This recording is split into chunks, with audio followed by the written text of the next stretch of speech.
Hello, welcome to Sumo biology.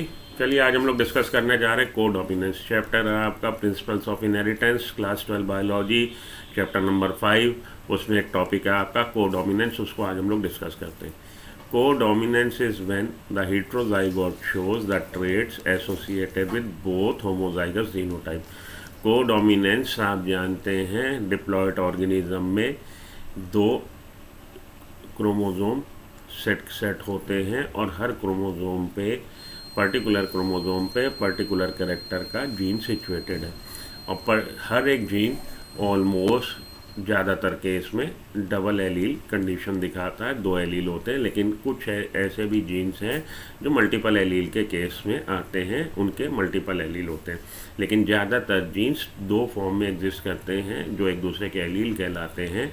और ये जब डिप्लॉयड ऑर्गेनिज्म में दोनों एलील अलग अलग हों तो उसको हम लोग हेटेरोजाइगोट कंडीशन बोलते हैं। जब दोनों एलील सेम होंगे, आइडेंटिकल होंगे, तो उसको हम लोग होमोजाइगोट कंडीशन बोलेंगे। ठीक है जी। होमोजाइगोट कंडीशन में भले डोमिनेंट एलील हो, भले रिसेसिव एलील हो, अपने को एक्सप्रेस कर देता है। हेटेरोजाइगोट कंडीशन में जो एलील अपने को एक्सप्रेस कर देगा उसे हम लोग डोमिनेंट एलील बोलते हैं। ठीक है जी। लेकिन कुछ केसेस ऐसे हैं, और लॉ ऑफ डोमिनेंस कहता है कि हेटेरोजाइगोट कंडीशन में एक एलील अपने को एक्सप्रेस कर देगा, एक एलील अपने को एक्सप्रेस नहीं कर पाएगा। जो एक्सप्रेस नहीं कर पाएगा वो रिसेसिव एलील है।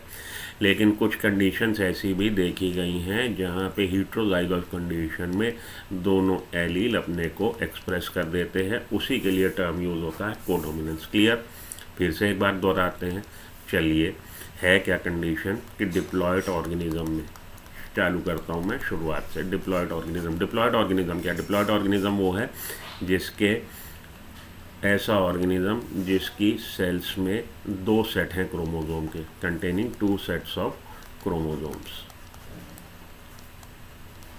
उसको हम लोग डिप्लॉयड ऑर्गेनिज्म बोलते हैं। ठीक है जी। One set chromosome, one genome. Genome क्या है? A complete set of chromosome, एक पूरा सेट है क्रोमोजोम का। तो ऐसा ऑर्गेनिज्म जिसकी सेल्स में दो सेट हैं। आपको पता है हम लोगों में पर्टिकुलर, अगर हम लोग ह्यूमन बीइंग की बात कर लें तो ह्यूमन बीइंग में आप जानते हैं 46 नंबर ऑफ क्रोमोजोम्स होते हैं हमारी सोमेटिक सेल्स में। हाँ, गैमीट में 23 होंगे, हैप्लॉइड होगी, लेकिन हमारी बॉडी की हर सेल, सोमेटिक सेल में 46 क्रोमोजोम है। 23 क्रोमोजोम्स हमको हमारे फादर से मिले हैं, 23 क्रोमोजोम्स हमको हमारी मदर से मिले हैं। 23 का पूरा एक सेट एक जीनोम कहलाता है, सिंगल जीनोम। एक जीनोम में 23 क्रोमोजोम है। तो सिंगल जीनोम कंटेनिंग जो सेल होती है उसको हम लोग हैप्लॉइड सेल बोलते हैं। ठीक है, आ रहा समझ में? सिंगल जीनोम कंटेनिंग जो सेल होगी, सिंगल जीनोम कंटेनिंग जो सेल होगी या जो ऑर्गेनिज्म होगा, सेल होगी, उसको हम लोग हैप्लॉइड सेल बोलते हैं। जिस सेल में दो सेट होंगे, दो जीनोम होंगे, उसको हम लोग डिप्लॉयड बोलते हैं। ठीक है। दो सेट क्रोमोजोम के 1 to 23 we inherited from our father, 1 to 23 we inherited from our mother. ये हमारे पास दो सेट है। ठीक है जी। अब आप जानते हैं पर्टिकुलर क्रोमोजोम पे, से फॉर एग्जांपल क्रोमोजोम नंबर 9 पे हमारा जीन आई सिचुएटेड है, और ये जीन आई रिस्पॉन्सिबल है for the type of sugar present over the plasma membrane of human RBC. Human RBC की सरफेस पे किस तरह की होगी शुगर पॉलीमर या एंटीजन, उसको निर्धारित कौन कर रहा है? Gene I that is situated over the chromosome number 9। This gene I is responsible for the type of sugar present और antigen present over the surface of plasma membrane of RBC.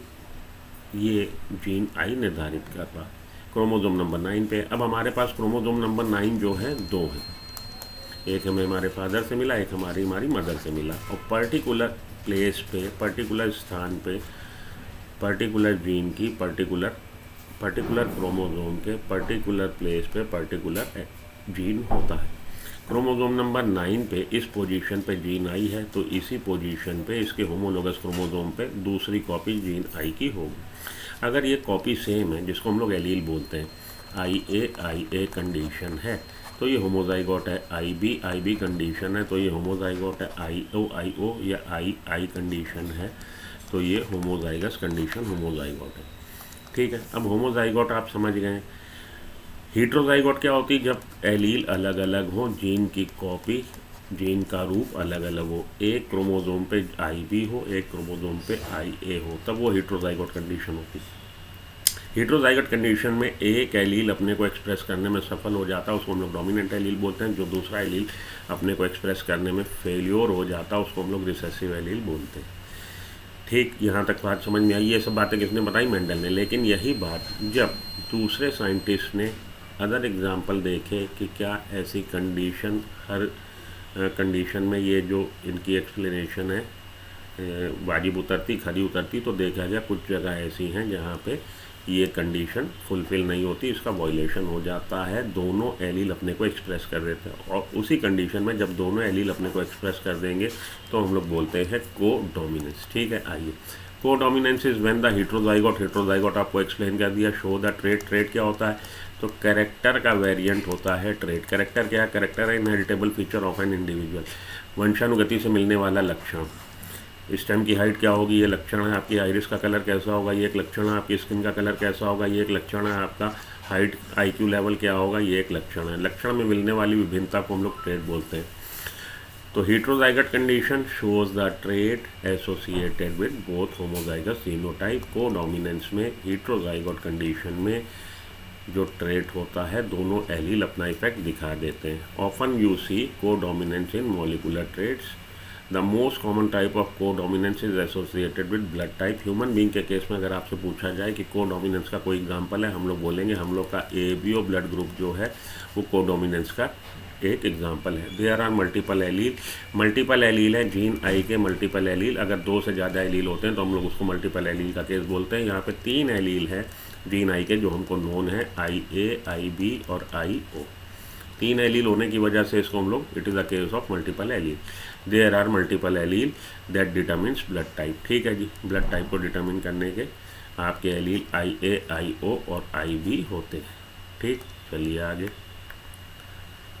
Codominance it is also a deviation from first law. ये first law जो है हमारा law of dominance, उससे deviation है, उसका violation है। It is also deviation of first law. Codominance और incomplete dominance, incomplete dominance भी आपका डेविएशन है या वायलेशन है किसका? फर्स्ट लॉ का। In case of codominance both the allele represents themselves in the progeny. तो इंडिविजुअल में दोनों एलील अपने को एक्सप्रेस कर देंगे, इसलिए हम लोग इसको कोडोमिनेंस बोलते हैं। In the case of codominance the F1 generation resembles both parents. तो आपने जो क्रॉस कराया लॉन्ग प्लांट का with round seed with drop plant with wrinkle seed, होगा क्या? इसके जब गैमीट बनेंगे उसकी ये कंडीशन होगी जीनोटाइप, इसके जो गैमीट बनेंगे उसकी ये कंडीशन होगी जीनोटाइप। इन दोनों के फ्यूज़न से, फर्टिलाइजेशन से ये इंडिविजुअल बना तो टॉल और राउंड सीड दिखाएगा। लेकिन अगर प्लांट में दोनों लक्षण आ जाएं तो हम लोग बोलेंगे कोडोमिनेंस। यहाँ पे जो एग्जांपल लिया है ये कोडोमिनेंस का एग्जांपल नहीं है। जो प्लांट बनेगा वो टॉल बनेगा और राउंड सीड वाला बनेगा। ये कोडोमिनेंस का एग्जांपल नहीं है, मैंने समझाने के लिए लिखा था इसको, ये समझ लीजिए। इन केस अगर दोनों ही एक्सप्रेशन आ जाएंगे दोनों पेरेंट्स के, तब हम बोलेंगे कोडोमिनेंस का केस है। In this both allele express themselves, दोनों एलील अपने को एक्सप्रेस कर देंगे। A good example is different type of red blood cells that determine ABO blood grouping in human being. तो हम लोग देखते हैं कि ह्यूमन ब्लड ग्रुप जो है ABO ब्लड ग्रुपिंग, वो एक अच्छा एग्जांपल है कोडोमिनेंस का। ABO blood group is controlled by gene I that is situated over the chromosome number 9। ये क्रोमोसोम नंबर 9 पे होता है जीन I। ये आपकी NCERT में नहीं दिया तो इसको लिख लीजिएगा अपनी NCERT में एक लाइन कि ABO ब्लड ग्रुपिंग जो है कंट्रोल करता है gene I। Gene I is responsible for the type of sugar present. किस तरह की शुगर बनेगी उसी को हम लोग एंटीजन बोलते हैं। शुगर पॉलीमर किस तरह का बनेगा? RBC की प्लाज्मा मेम्ब्रेन की सरफेस पे वो डिसाइड करता है जीन I, उसके लिए रिस्पॉन्सिबल है जीन I और ये क्रोमोसोम नंबर 9 पे होता है। ये बात याद रख लीजिएगा। चलिए आगे देखता हूँ।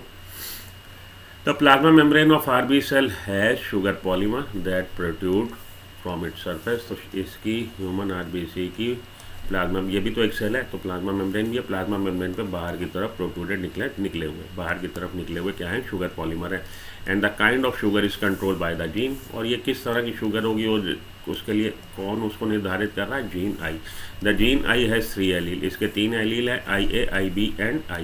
तो आई ए, आई बी, आई ओ, कई जगह इसको लोअर केस आई से भी डिनोट किया गया है, तो कंफ्यूज मत होइएगा। आई ओ मैं लिख रहा हूँ, उसी एलील के लिए लिख रहा हूँ, कई जगह केवल आई लिखा रहता है और किन्हीं किन्हीं बुक्स में लोअर केस आई लिखा रहता है, शायद अपनी बुक्स में एनसीईआरटी में लोअर केस आई लिखा है। The allele IA and IB produces slightly different form of sugar, while allele does not produce any sugar. While allele lowercase I does not produce any sugar. ठीक है जी। IA अलग तरह की sugar बना रहा, A तरह की, IB अलग तरह की शुगर बना रहा, B तरह की, while allele I does not produce any sugar. The gene I located over chromosome number 9 because humans are diploid organism. Diploid को मैंने अच्छी तरह आपको एक्सप्लेन किया। Each person possesses any two of three I gene allele. तो किसी भी organism में जो विकल्प उपलब्ध है, विकल्प क्या है? आई ए, आई बी और आई। क्योंकि डिप्लॉयड ऑर्गेनिज्म है उसके पास दो ही क्रोमोसोम नंबर 9 है, तो दो क्रोमोसोम नंबर 9 है, तो इन तीनों में से कोई दो हो सकते हैं। कहने का मतलब ये है, ये तीन विकल्प उपलब्ध है मार्केट में। ह्यूमन पॉपुलेशन मार्केट, यहाँ पे ह्यूमन पॉपुलेशन में ये तीन है। अब उनके पे इसको जो इनहेरिटेड हुए कहाँ से हुए? इसके पास आसमान से नहीं उतरे, इसको इसके माता पिता से मिले। तो माता पिता का जो जेनेटिक मेकअप है, माता का जेनेटिक मेकअप मानो ये है और पिता का भी जेनेटिक मेकअप ये है, तो इसके पास क्या है विकल्प? इसके पास केवल इन्हीं चारों में से कोई दो एलील आएंगे। तो आई ए ही आएगा इसके पास, समझे ना ये बात। तो ह्यूमन बीइंग में कह रहा है जी, ह्यूमन पॉपुलेशन में आई ए मिल रहा है, आई बी मिल रहा है और आई मिल रहा है। किसी ह्यूमन में इन तीनों में से कोई दो हो सकते हैं। ये तो ह्यूमन पॉपुलेशन की बात है। बेसिकली उस पेरेंट्स में, उस इंडिविजुअल के, जिस इंडिविजुअल की हम बात कर रहे हैं, उसके पेरेंट का जीनोटाइप क्या है? उसके पेरेंट का जीनोटाइप अगर ये है तो उसके पास क्या विकल्प हो सकते हैं? उसके पास आई बी हो सकते हैं दोनों जगह, या एक जगह आई बी और एक जगह आई हो सकता है। दो तरह का विकल्प बन सकता है। ठीक। The gene I located over chromosome number 9 because humans are diploid organism. Humans जो है डिप्लॉयड ऑर्गेनिज्म है।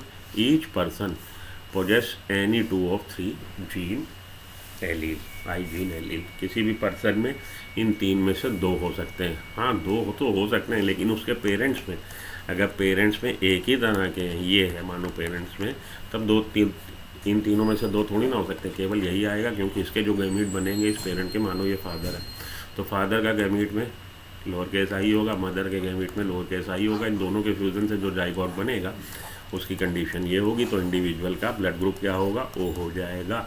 ठीक है जी। केवल यही दोनों विकल्प, क्योंकि उसके माता पिता में है तो यही उसमें आ सकता है। Clear. I A and I B are completely dominant over I. I A completely dominant है over lower case I B completely dominant है over lower case I. In other words, when I A and I are present only I A express itself. जब ये condition, ये हेटेरोजाइगोट condition है, तो आई ए अपने को express कर देगा, because I does not produce any sugar. And when I B and I are present only I B express itself. ठीक है जी। अभी तक तो ये जो हमारा नॉर्मल मेंडल ने नियम बताया उसी हिसाब से अपने को दिखा रहा। बट लेकिन अब कंडीशन क्या हुई? But when I A and I B are present together they both express their own type of sugar. जब ये दोनों होंगे, हेटेरोजाइगोट कंडीशन ये हो गई इंडिविजुअल की, तो उसके आरबीसी की प्लाज्मा मेम्ब्रेन पे ए टाइप की भी शुगर बन जाएगी और बी टाइप की शुगर भी बन जाएगी। ये भी अपने को एक्सप्रेस कर देगा, ये भी अपने को एक्सप्रेस कर देगा। Both express their own type of sugar. This is because of codominance. इसको हम लोग कोडोमिनेंस बोलते हैं। को का मतलब साथ साथ, डोमिनेंस का मतलब प्रभावशाली होना। दोनों प्रभावशाली हो गए, दोनों ने एक दूसरे की बात नहीं मानी, तो एक जेलेंस्की एक पुतिन, दोनों ने कहा हम तो अपने को एक्सप्रेस करेंगे ही करेंगे। Hence red blood cells have both A and B type of sugar, इसलिए दोनों तरह की शुगर बन जाएगी। Since there are 3 different allele, there are 6 different combination of these 3 allele that are possible.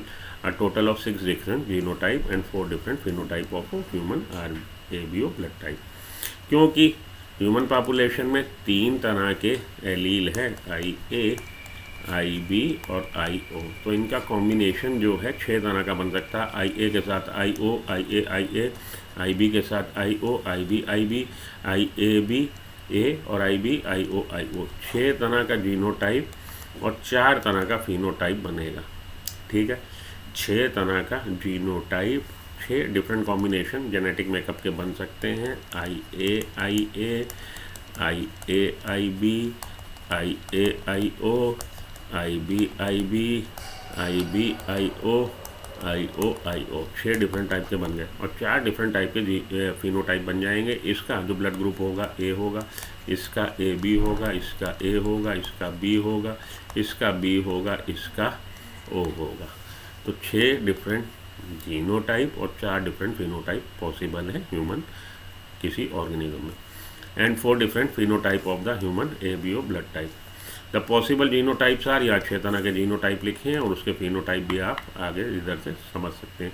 ABO blood grouping also provides a good example of multiple allele. ABO blood grouping अच्छा example है multiple allele का। There are more than 2 types of allele, क्योंकि 2 से ज़्यादा allele है इसलिए इसको 3 allele होने की वजह से ये एक एग्जाम्पल है मल्टीपल एलील का। Governing the same character, same character को जो गवर्न कर रहे हैं। Since in an individual only 2 allele can be present, किसी भी इंडिविजुअल में 2 ही हो सकते हैं एलील, क्योंकि 2 सीटर स्कूटर है आपके पास, 2 क्रोमोसोम नंबर 9 है, तो आप 2 ही लोगों को अपनी ओला बाइक पे बिठा सकते हैं। पिलियन राइडर आपके 2 ही हो सकते हैं। ड्राइविंग सीट पे तो आप हो, तो पिछली सीट खाली है, आजा बैठ जाओ, आजा मेरी गाड़ी में बैठ जा, तो 2 ही हो सकते हैं आपके एलील किसी इंडिविजुअल में, क्योंकि क्रोमोसोम नंबर 9 2 ही है। Since an individual only 2 alleles can be present, multiple allele can be found only when population studied are made. Multiple allele का जो केस है, ये जब ह्यूमन पॉपुलेशन की आप स्टडी करेंगे तो पॉपुलेशन में आपको 3 तरह के एलील मिल रहे हैं, लेकिन किसी इंडिविजुअल में आपको 2 ही तरह के एलील मिलेंगे। ये बात ध्यान में रखिएगा।